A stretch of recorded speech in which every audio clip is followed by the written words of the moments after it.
Druhým pomerom vo vašej správe je pomer AA-EPA, čo znamená pomer kyseliny arachidonovej ku kyseline eikosapentaénovej. Kyselina arachidonová je omega-6 mastná kyselina a EPA je omega-3 mastná kyselina.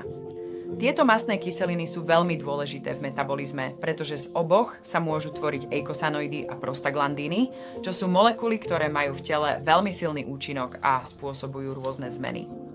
A teda mať rôzne hladiny týchto dvoch mastných kyselín môže skutočne ovplyvniť množstvo procesov, ktoré súvisia so zápalom a našim celkovým zdravím.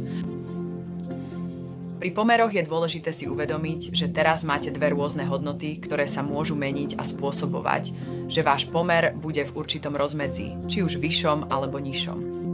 Je to mätúce a nie je nám úplne jasné, ako optimalizovať každý pomer, tak ako je nám jasné, ako optimalizovať index omega-3.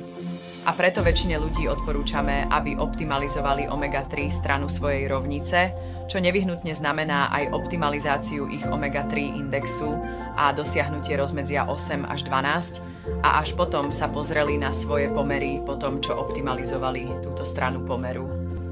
Je oveľa jednoduchšie zvýšiť svoju omega-3 stranu, ako znížiť stranu omega-6. A to z viacerých dôvodov, no jedným z nich je, že telo má v membránach červených krviniek a v celej krvi viac omega-6 mastných kyselín ako omega-3.